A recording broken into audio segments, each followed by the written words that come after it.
Weekend enjoy ಮಾಡಬೇಕು ಅಂತ ನಂದಿಗಿರಿಧಾಮಕ್ಕೆ ಲಗ್ಗೆ ಇಟ್ಟಿದ್ದ ಪ್ರವಾಸಿಗರು ಇಂದು ಪರದಾಡಿದ್ರು. ಬೆಳ್ಳಂಬೆಳಗ್ಗೆ ಎಂಟ್ರಿ ಕೊಟ್ಟಿದ್ದ ಜನ ಕಿಲೋಮೀಟರ್ ಗಟ್ಟಲೆ ನಿಂತಲ್ಲೇ ನಿಂತು ಹೈರಾಣಾಗಿದ್ರು. ಯಾಕೆ ಅಂತೀರಾ? ಈ ಸ್ಟೋರಿ ನೋಡಿ.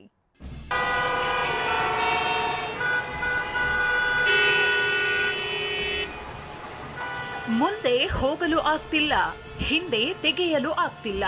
ನಿಂತಲ್ಲೇ ನಿಂತು ಎಲ್ಲರೂ ಪರದಾಡ್ತಿದ್ದಾರೆ. ವೀಕೆಂಡ್ನಲ್ಲಿ ಎಂಜಾಯ್ ಮಾಡಲು ಬಂದವರು ಟ್ರಾಫಿಕ್ ಜಾಮ್ನಲ್ಲಿ ಸಿಲುಕಿ ಒದ್ದಾಡ್ತಿದ್ದಾರೆ.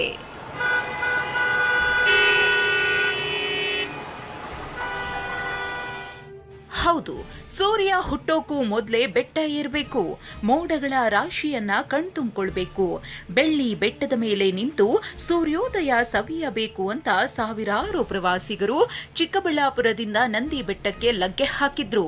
ಬೆಟ್ಟದ ದಾರಿ ಮಧ್ಯೆ ಮುರಿದು ಬಿದ್ದ ಮರದ ಕೊಂಬೆ ಎಲ್ಲರ ಖುಷಿಯನ್ನ ಕಸಿದು ಬಿಡ್ತು. ರಸ್ತೆಗೆ ಅಡ್ಡಲಾಗಿ ಮರ ಬಿದ್ದಿದ್ರಿಂದ ಕಿಲೋಮೀಟರ್ ಗಟ್ಟಲೆ ಟ್ರಾಫಿಕ್ ಜಾಮ್ ಉಂಟಾಗಿತ್ತು.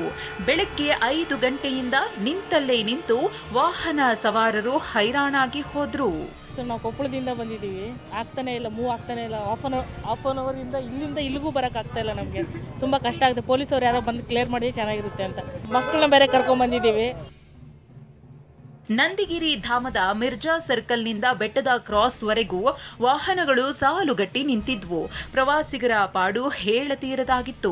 ಟ್ರಾಫಿಕ್ ನಿಯಂತ್ರಣ ಮಾಡಿ ಸಂಚಾರಕ್ಕೆ ಅನುವು ಮಾಡಿಕೊಡಬೇಕಿದ್ದ ನಂದಿಗಿರಿ ಧಾಮ ಠಾಣೆ ಪೊಲೀಸರು ನಾಪತ್ತೆಯಾಗಿದ್ರು. ಪ್ರವಾಸಿಗರು ಬೆಟ್ಟದ ಮೇಲೆ ಹೋಗಲಾಗದೆ, ಕೆಳಗೂ ಬರಲಾಗದೆ ಮಧ್ಯದಲ್ಲಿ ಸಿಲುಕಿ ಪರಿತಪಿಸಿದ್ರು. ಬಟ್ ಫುಲ್ ರೋಡ್ ಬ್ಲಾಕ್ ಆಗಿದೆ. ಏನಾಗಿದೆ ಅಂತ ಗೊತ್ತಾಗ್ತಾ ಇಲ್ಲ. ಹಿಂದಕ್ಕೆ ಹೋಗಕ್ಕೆ ಆಗ್ತಾ ಇಲ್ಲ, ಮುಂದಕ್ಕೆ ಬರೋಕ್ಕೂ ಆಗ್ತಾ ಇಲ್ಲ. ಏನು ಮಾಡಬೇಕಂತ ಗಾಡಿ ನೋಡ್ಕೊಂಡು ಇಲ್ಲೇ ನಿಂತ್ಕೊಂಡಿದ್ದೀವಿ. ಸನ್ಲೈಟ್ ನೋಡ್ಬೇಕಂತ ಬಂದ್ವಿ, ಇಲ್ಲೇ ಸನ್ಲೈಟ್ ಆಗ್ತಾ ಇದೆ. ಚುಮ್ಮು ಚುಮ್ಮು ಚಳಿ ನಡುವೆ ಬೆಟ್ಟದ ತುದಿಯಲ್ಲಿ ನಿಂತು ಎಂಜಾಯ್ ಮಾಡಬೇಕು ಅಂತ ಎಲ್ಲರೂ ಬಂದಿದ್ರು. ಆದ್ರೆ ಮರದ ಕೊಂಬೆ ತೆರವು ಮಾಡುವಷ್ಟರಲ್ಲಿ ಸೂರ್ಯ ಎಂಟ್ರಿ ಕೊಟ್ಟು ರಣರಣ ಅಂತಿದ್ದ. ಇದರಿಂದ ಕೆಲವರು ಸಪ್ಪೆ ಮುಖದಲ್ಲೇ ವಾಪಸ್ಸಾದ್ರು. ಭೀಮಪ್ಪ ಪಾಟೀಲ, TV9 ಚಿಕ್ಕಬಳ್ಳಾಪುರ.